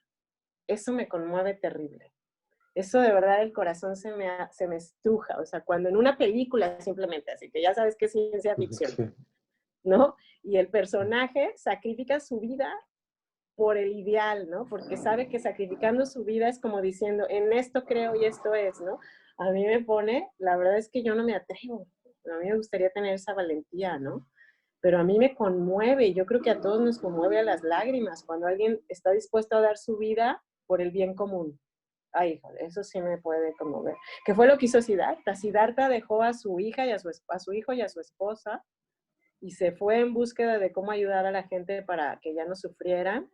Y después se dedicó 40 años a solamente, ¿no? Ayudar y compartir el Dharma. Y él cuestionó el sistema de castas, o sea, él no era apolítico, ¿eh? Él lo cuestionó de manera no violenta, o sea, no se paraba ahí y hacía manifestación, sino que en sus sangas todos entraban, no importaba qué religión, no importaba si eras hombre o mujer, no importaba si eras outcast, ¿no? De los parias, o Brahma, o lo que fueras, aquí tenías un lugar. Y eso ya es revolucionario, ¿no? El generar esas cosas. No sé si contesté tu pregunta, María. Ok, sí, muchísimas gracias. Estamos Gracias a encantados, ti. Claudia. La verdad es que tienes un bagaje muy, muy bueno, impresionante, lindo. Queremos que sigas hablando. ¿Alguien tiene otra pregunta más? Y los que se tengan que ir, gracias, no pasa nada. Sí, los que se tengan que ir, no pasa nada. Nada más separen por lo menos sus desperdicios, por favor. Llévenlos a reciclar a todos los comerciales. Hay lugares donde se puede reciclar, hay muchas cosas que podemos hacer. Y me encanta, Mariano, nada más antes de que Antonio diga, Mariano, me encanta de verdad que dijeras esta parte de tu experiencia de los mataderos. Y además, claro, estás en Argentina, que es uno de los, ¿no? Y Buenos Aires, que consumen unas cantidades de carne que sabemos que son muy altas, ¿no? Tremendo. Sí, muy altas. Sí. Y tu sensibilidad, a eso me refiero, que estas cosas salen ya desde la esencia, no desde la cabeza, porque en la cabeza podemos encontrar N argumentos para todo, ¿no? Estas cosas de la compasión ya empiezan a salir de más adentro de nosotros. Por eso es que decía el Buda, ¿no? La mente es intrínsecamente pura. La mente no tiene tanto argumento, ¿no? Es desde otro lugar de donde sale la conciencia, que no sabemos, ¿eh? Todavía. Muy bien, Antonio, perdón. Ahorita que toca el tema de la conciencia, hemos tenido charlas con otros maestros y nos han hablado de muerte, de reconexión, de conciencia global. Mi pregunta va, sí entiendo la parte de que el humano tiene conciencia y puede llegar a otros estados de conciencia, pero los animales cómo afectan esa macroconciencia cuando se da el sufrimiento, por ejemplo, de cuando lo llevan al matadero. Esa parte, ¿cómo no lo podría explicar un poquito? Pues mira, digamos que a ciencia cierta, o sea, y literal, o sea, de ciencia, no sé si haya estudios, la verdad, pero lo que sí te puedo decir es que violencia genera violencia, ¿no? Entonces, si yo estoy constantemente matando, ¿no? Si llega un punto en que, claro, la gente que está involucrada en eso, pues como que se cierra ciertos canales de sentir.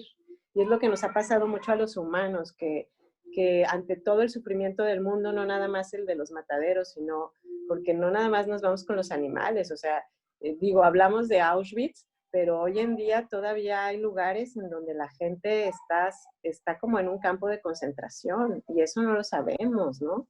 Y no somos conscientes, o sea, están lugares en guerra, lugares en donde se están matando niños. Actualmente todavía vivimos en un planeta muy complejo, ¿no? Entonces, esas cosas, digamos que lo que tú cultivas es como una planta, ¿no? Lo que tú cultivas en tu corazón, a lo que le echas agüita, es lo que va a crecer. Eso es lo que va a crecer. Entonces, si tú estás cultivando eso, ahora los animales en sí mismos, ellos, bueno, yo no sé los que tienen mascotas, porque bueno, los biólogos dicen, no, que los animales no, pues no piensan ellos nada más, no sé qué, ¿no? Y hay como 30 argumentos de lo que es o no es un animal, o lo que siente o no siente, pero la realidad es que creo que todavía nos falta mucho para conocer a profundidad a los animales, mucho, o sea, los conocemos como desde nuestra perspectiva, es limitada, de por sí ni nos conocemos a nosotros, y luego queremos explicar al animalito, pero los que tienen mascotas saben que de verdad que a veces el animalito parece un miembro más de la familia que toma decisiones y de pronto sabe cuando estás sufriendo y viene y te conforta.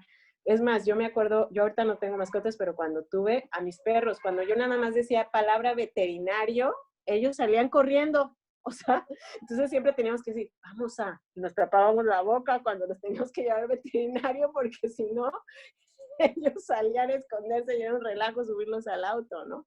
El animal sabe cuando lo van a matar un día antes. Eso lo sé por amigos que han vivido eso, ¿no? O sea, incluso saben que ya van a ser sacrificados. Yo creo que los animales, mi punto muy personal de vista, y puede ser erróneo, es que sienten mucho más de lo que nosotros creemos. Ese es mi punto personal, pero puedo estar muy mal. Puede ser una idea acá que me hice, ¿no? O sea, no la tengo comprobada, pues, pero te comparto mi sentir, ¿no? Mi sentir es que los animalitos son muy sensibles. Yo trabajé con animalitos, nosotros teníamos animalitos en el rancho, teníamos borregos, gallinas, vacas, y las tratábamos con mucho cariño, y de verdad es que, y caballos, y la verdad es que todos ellos tienen su personalidad, su temperamento. Hay la vaca desobediente, hay la vaca que sí, hay la vaca que tiene su temperamento, hay la vaca que... O sea, todas eran diferentes. Los borregos también son como chismosos, siempre quieren estar chismoseando.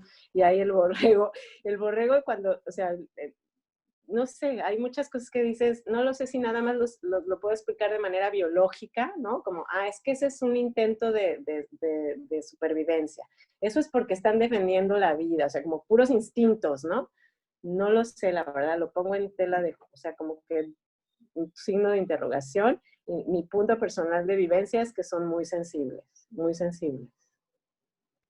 Y bueno, en las enseñanzas budistas, te digo así más, hay las 7 dimensiones de existencia, y una de ellas, de los medios de donde puedes reencarnar es como espíritu famélico, animal, ¿no? O sea, como que ellos sí dan por hecho que tú puedes reencarnar como animal, ¿eh? De acuerdo a lo que tienes que aprender. No, tampoco puedo asegurarte, eso es una creencia, ¿no? Una enseñanza. Hay un cuento de Buda que pasaba por un poblado y vio que estaban pescando. Dice, deteneros aquí porque necesito hablar. Dice, ellos tienen su propio reciclaje. Dice, los peces vuelven humanos y los humanos vuelven a ser peces. O sea, el pescador vuelve a ser pez y el pez humano. Entonces, traen ahí reciclo y tenía que él decirles para que detuvieran ese ciclo, ¿no? Sí. Ese samsara, ¿no? Ese samsara. Exactamente, exactamente. Pues, ¿alguna otra pregunta más, chicos? ¿No? Antonio, sí, más o menos. Espero que no te haya hecho más bolas. Y si te hice más bolas, mejor. Como dice una de mis maestras, espero no contestar ninguna de sus preguntas. Si lo hago, perdón. Para que sigan estudiando. Perdón, porque si no, entonces se pueden apegar a una respuesta o algo así. No, así no es. Ok, ¿nadie más? ¿Nadie más? ¿Ninguna pregunta más? Pues muchísimas gracias, Claudia. ¿Algo que quieras Gracias, Betty. No, nada. Muchísimas gracias a todos. Para mí un gusto compartir este tema. Un gusto. No, hombre, gracias. La verdad, quiero agradecerle a Claudia porque le avisé casi al cuarto para la hora que si nos daba la plática hoy, la teníamos para la siguiente semana, pero todo la agenda se nos contrapeó y ella nos ayudó con el día de hoy. Les agradezco a todos, Mariano, Fidalma, Mari y Eli. Gracias a ti, Mariano, sí. Todos, a Néstor, a Ivette, gracias, Antonio, todos, la verdad, Rebeca, y todos los que ya no están, a Lupita Juárez, que aquí está también, gracias, a Rocío, a todos, y los que se fueron, ¿no? Porque estaba Pati. Claro. 30 personas. Hola, Lupita. Ah, qué bueno, qué Buenas noches a todos. ¿Qué tal? Gusto, Claudia. Lo único que les quiero decir es si quieren que les eche una mano, por ejemplo, en lugares donde pueden comprar o qué pueden hacer o cosas así como consejos, con mucho gusto. Yo estoy en Instagram como yogadelmar.veracruz y ahí me pueden escribir mensaje y luego ya les doy ahí mi WhatsApp o le pueden pedir mi teléfono a Betty con mucho gusto, de verdad. O sea, para esto estoy más que dispuesta. Para mí es un modo de vida. O sea, yo ya estoy tan acostumbrada a separar mis desperdicios desde hace 1000 años, a siempre estar tomando decisiones de en dónde voy a consumir, a quién le voy a consumir. O sea, para mí es como parte de mi vida diaria y también no pelearme porque sí llegó un punto en mi juventud que me volví muy radical y todo el papel lo consumía por todos lados y reciclaba todo y entonces nada más consumía no sé qué y usaba la misma ropa 40 años y cosas por el estilo, ¿no? Entonces también aprendí como a relajarme un poco, pero aún así sí sigo tomando decisiones. Para mí es como la vida diaria y es como, eso debería ser parte de todos. No es difícil, de verdad, no lo es. Entonces cualquier cosa, estoy en yogadelmar.veracruz y con mucho gusto cualquier idea que necesiten o cómo le hago en esto, con mucho gusto. Gracias, Claudia. Hay una serie de la cual ella hablaba, está en Netflix, que es Cowboy. ¿Te acuerdas cómo se llama? La de Cowboy Corn, algo así. ¿Cuál? La de vacas salvajes, algo así. Les mando por WhatsApp. Exactamente lo que dice ella, que ya hay mucho más consumo, vemos más humanos que animales y los tienen en un metro por un metro cuadrado con una red, necesita mucho para pastar, o sea que ya es una barbaridad esto de las granjas de animales en todo el mundo, ¿no? Ellos son los que realmente sus heces son las que están yendo al manto freático y están contaminando, están haciendo la tierra y la lluvia ácida. Muy interesante esa serie, está en Netflix. Y bueno, también una cosa, fíjate que Néstor mencionó y que se me olvidó comentar esto de la cadena alimenticia, que de verdad que sí, esa es una gran pregunta, como, no nada más en la cadena alimenticia, Néstor, como, ¿dónde rayos está el ser humano en todo esto que se llama naturaleza? De verdad que esa es una pregunta que me hago constantemente muy grande, porque dices, como a ellos sí como que saben muy bien su lugar y todo, y nosotros, venimos aquí como a irrumpir, que a lo mejor es parte de, ¿no? Que a lo mejor es parte de esta evolución, y poco a poco vamos teniendo las respuestas. O sea, acuérdense que realmente no tenemos mucho tiempo en este planeta, ¿eh? Como especie tenemos poco, ¿eh? Entonces, realmente estamos como, y luego la gente dice, no, es que el humano ha destrozado. Pues sí ha destrozado porque tampoco ha tenido manual, ¿no? Entonces, en esa búsqueda por supervivencia, y acuérdate que lo que nos mueve, y eso Siddhartha Gautama lo enseñó, es el miedo a sobrevivir. Eso es lo que nos mueve muchísimo. Y en base al miedo tomamos una serie de decisiones, pues obviamente a veces le atinamos, a veces no le atinamos. Entonces todavía estamos ahí como todavía vislumbrando cómo debemos de vivir, ¿no? ¿Qué significa esto de ser humano? ¿Cómo vivir más en paz? Y para eso vino Siddhartha. Eso es lo fabuloso del budismo. De hecho, Hace poco oía que, no me acuerdo qué historiador, dijo que una de las grandes contribuciones de Oriente a Occidente en el siglo XX, XXI, es el budismo, porque el budismo no es una religión, el budismo es una serie de enseñanzas, es psicología pura del ser humano. O sea, el Buda vino a describir cuáles eran nuestras debilidades, cómo podíamos tratar esas debilidades, ¿no? Qué nos iba a pasar, qué nos iba a pasar, y además de todo dijo, y además todo esto que estoy diciendo, ni me lo crean, sino que ustedes experimentenlo, ustedes cuestionenlo, ustedes analícenlo, ustedes solitos lleguen a donde yo llegué. Entonces, de verdad, el budismo tiene muchísimo que le podemos sacar para nuestro beneficio y el de la humanidad, creo yo. Junto con muchas otras enseñanzas, no nada más el budismo, el taoísmo, el confucianismo también tiene grandes ideas, el cristianismo, ¿no? Jesucristo, sus enseñanzas. Yo creo que en todos tienen un pedacito que es maravilloso aprender, ¿no? Y que nos puede ayudar mucho. Ya, ahora sí. Muchas Gracias. Gracias a todos, Gracias un gusto, a todos. Hasta luego. Gracias. Que estén muy bien, un abrazo a todos, un abrazo, buenas noches. Gracias, buenas Muchas noches gracias. a todos. Gracias. Buenas Descansen. noches. Bye. Hasta luego. Bien. Hasta luego, buenas noches. Bye, Buenas Betty. noches. Bye. Bye, Clau. Muchas gracias, Bye, Klaus. Buenas noches. Betty. Claudia. Que descanse, cuídense. Bye. Gracias a todos, Bye. gracias a todos. De Gracias. verdad, gracias a todos.